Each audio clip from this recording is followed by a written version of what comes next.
What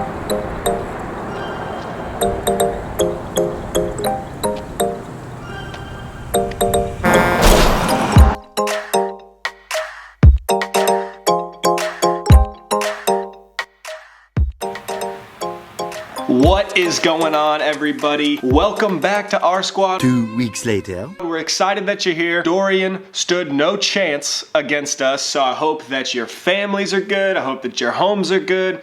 It's good to see you tonight. I mean, other than this guy, I feel like we had pretty successful hurricane experience. We're good to go. It's good to see you tonight. 2 weeks ago, we started this new series at our squad called Lifelines. And lifelines are really important because in week 1, we talked about lifeline friends help you be real. I mean, that's what we need right now. We need real people. We need genuine people. We need authentic people in our lives because there's a lot of fake stuff going on out there. Also, I got some exciting news for you, some updates on DNOW. You need to get signed up. We're only a couple weeks away, but some people have been asking. We are going to be leaving for DNOW after the Topsail versus Laney football games. Football players, cheerleaders, people who wanted to go to the game, you can now go to the football game. We're gonna hop on the buses, grab some pizza. We'll be on our way to Fort Caswell after the Friday night football game, Topsail versus Laney. We're all gonna sit together, maybe even do a little tailgate beforehand. So get signed up for DNOW.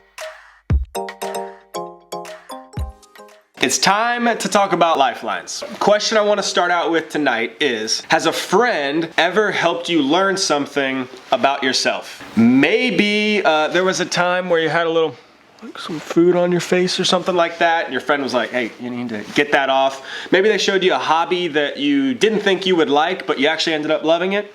Or maybe you have that friend who after 3 years finally told you that you've been saying their last name wrong. Or maybe you had a friend who saw you were in some trouble and they threw you a lifeline.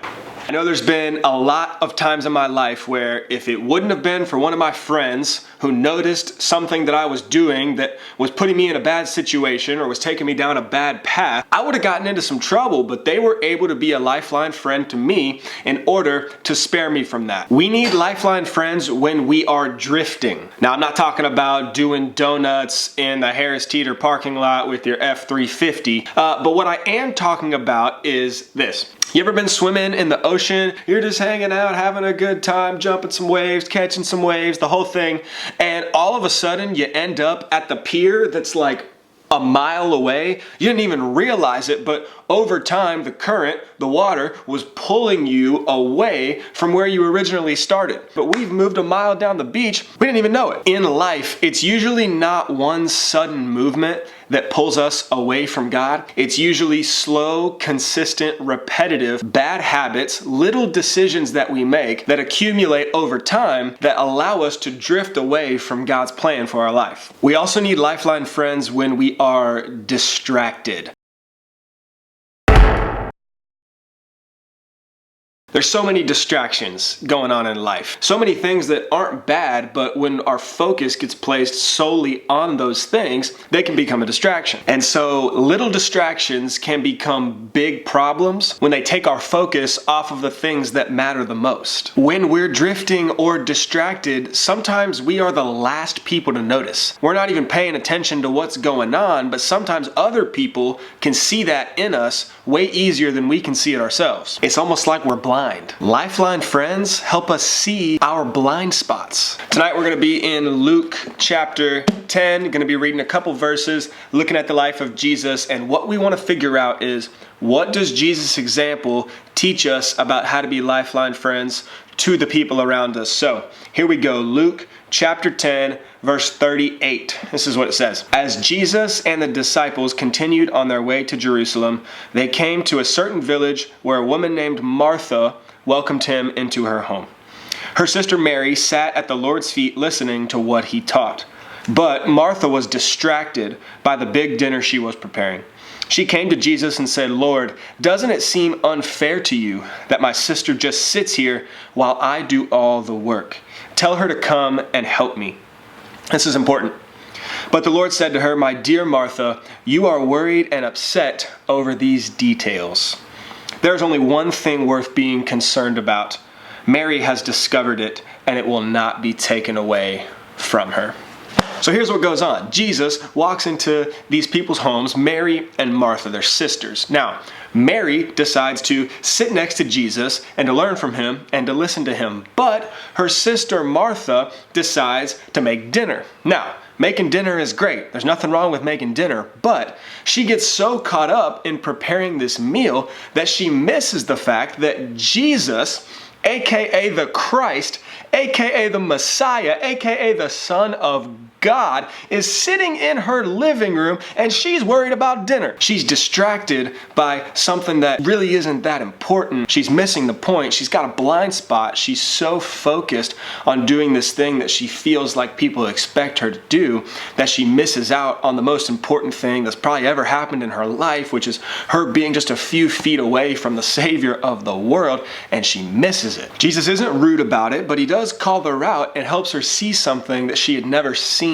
before. That's what Lifeline friends do. They have hard conversations with other people to show them their blind spots, to show them the ways that they're distracted, to show them the ways that they are drifting away from the plan of God. I feel like a lot of times as middle schoolers and high schoolers, we just get so caught up in other things. We're playing video games, or we've got a school project, we've got a game, we've got a practice, we've got work, and they're not bad things. They just distract us from the main thing.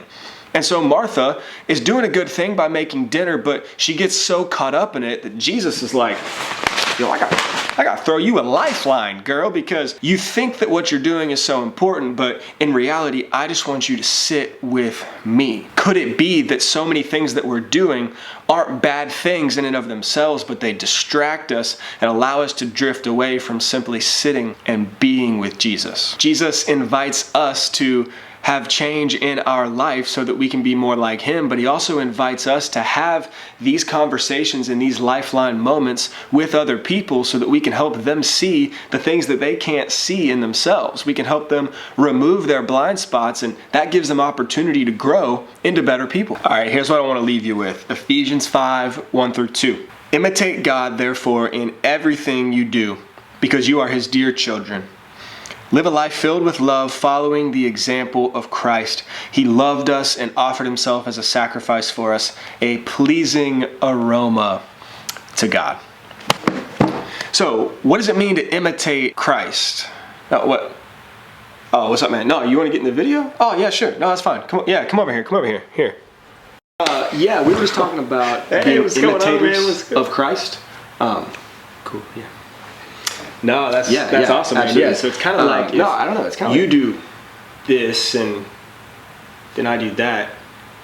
I don't know what was going on with that other guy, but he had to go, so I'm just going to take over. So just like Jesus gave Martha an opportunity to grow, when we imitate God and the way he works in our friendships, we provide other people with opportunities to grow, and our Lifeline friends see in us things that we need to grow. Godly friendships help us grow. When you surround yourself with the type of friends who help you see what you can't see, it will allow you to become the person that God has designed you to be.